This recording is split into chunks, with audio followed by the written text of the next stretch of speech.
Pro Group Management. Workers' comp that works for you. You're watching 7 at 7, powered by the Las Vegas Review-Journal, the largest news team in Nevada.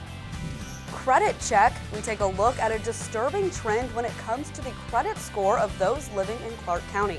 Good morning. Thanks for joining us on 7 at 7. I'm Lena Bleets. Starting with business, brought to you by G Bank, your best banking experience ever.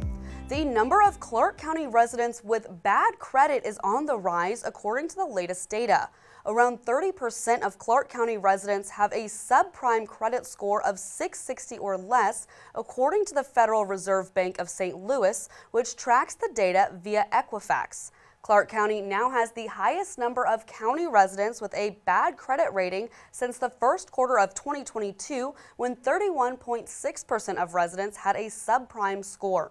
I spoke to a local mortgage advisor, and he says, obviously this is not a massive cause for concern, but any rise in bad credit is something to keep an eye on. And the fact that it's been going on for a couple years is clearly something that people should be paying attention to when it comes to personal finances and the overall economy. The mortgage advisor also says in the Fed's attempt to combat inflation, they increased the federal funds rate, which he says caused interest rates on credit cards to skyrocket in the 20 to 25% range on average. Now to your top stories. Nevada Attorney General Aaron Ford speaking with the Review-Journal in an exclusive interview. During a phone interview, the AG and gubernatorial hopeful said he was against Governor Joe Lombardo's authorization of Nevada National Guard troops to provide support to federal immigration enforcement efforts. He said a big concern over the partnership was available resources. He also indicated people he's spoken to say they don't want our money spent, quote, doing someone else's job, and want to see the money spent elsewhere. The AG spoke with the Review-Journal on numerous other issues, including the number of lawsuits his office has filed against the Trump administration. To read more, head to lvrj.com. The Clark County Fire Department rolls out new $1 million+ fire trucks for its newest on-field fire station at Harry Reid International Airport. The $2.4 million aircraft rescue and firefighting vehicles will help the crew at Station 13 respond more efficiently to incidents. The new vehicles were paid for in part by a $3 million federal grant from the bipartisan infrastructure law.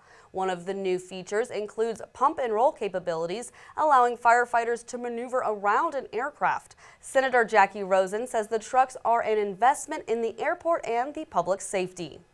Now for Vegas Nation and your update on the Raiders. I'm Dominic Caval with your Raiders update. Tuesday marks the final day for final cuts in the NFL and the deadline to finalize a 53-man roster. Head coach Pete Carroll speaking with the media on Sunday about that process. We're finishing up the film, making sure that we've seen everything that we can evaluate on the guys that are here as we make our decisions here. Then the process comes for all of the coaches to lend their opinions and help us see what they see as we're seeing who's going to stay, who's not going to stay. Johnny and I have a lot of work to do to make sure that we have it ironed out. For continued coverage, visit vegasnation.com. And weather, sponsored by Star Nursery, your garden's partner for every bloomin' thing.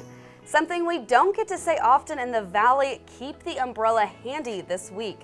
Today we're looking at a 60% chance of showers and storms. The clouds keeping our temperature down. We'll start out the day in the low 80s and barely climb into the 90s with a high of 93 degrees expected.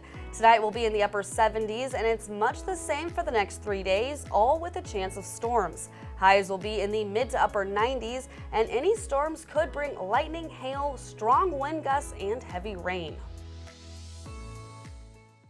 Sports brought to you by Station Casino's STN Sports. Download the app today. History made for the Vegas Nighthawks as they win an Indoor Football League national title. Vegas making a huge goal line stand to solidify the 64-61 win over the Green Bay Blizzard in the IFL Championship game Saturday night in Tucson, Arizona. The title coming in just the fourth year of existence for the Nighthawks in the IFL and their second trip to the playoffs under head coach Mike Davis. As for the game's MVP award, Nighthawks quarterback Jaden DeLaura took home the honor. In Health, brought to you by Centerwell Senior Primary Care. Discover primary care focused on you. Nevada State University is joining the list of more than 2,000 colleges and universities that are tobacco-free. The smoke-free and tobacco-free policy started Monday on the first day of classes. NSU leadership approved the move last spring. The policy prohibits smoking of tobacco or marijuana and bans the use of nicotine products. It applies to all students, faculty, staff, and visitors on campus property. NSU is the third university in the state to go tobacco-free, following UNLV and UNR. In Neon Lifestyle, sponsored by Silverton Casino Lodge, this is Lodge Vegas.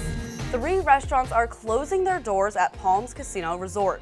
One of them is Mabel's Barbecue from Chef Michael Simon. It will have its last day of service on September 12th. An employee of the restaurant confirmed to the RJ, adding that employees were informed last week. Simon also confirmed the announcement, telling the RJ in a statement that it was a team decision to move on from the Palms.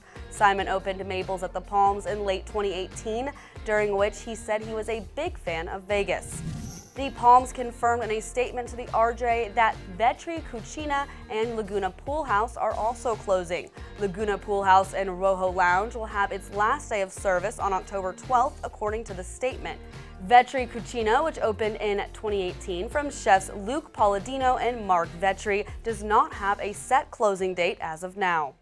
Sports betting brought to you by Las Vegas Paiute Tribal Smoke and Cigar Shop.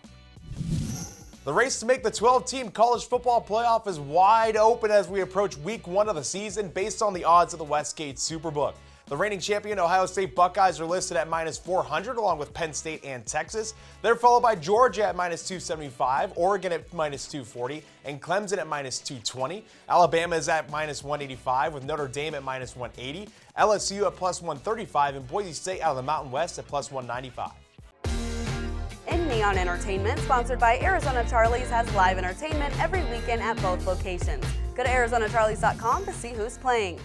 Backstreet Boys have raised the bar when it comes to their residency at Sphere. Neon columnist John Katzlamidas has more on how they built an epic experience for fans. This has been the summer of Backstreet Boys. Their Into the Millennium residency is the story of the year so far in Vegasville. I spoke with the folks who created the show recently, including Baz Halpin of Silent House Productions. Halpin has helped develop the Eagles production and also the UFC event at the Sphere. He said the key to success for this show was for the Backstreet Boys themselves to trust the process as all of the complex scenes were developed. You know what other process you should trust?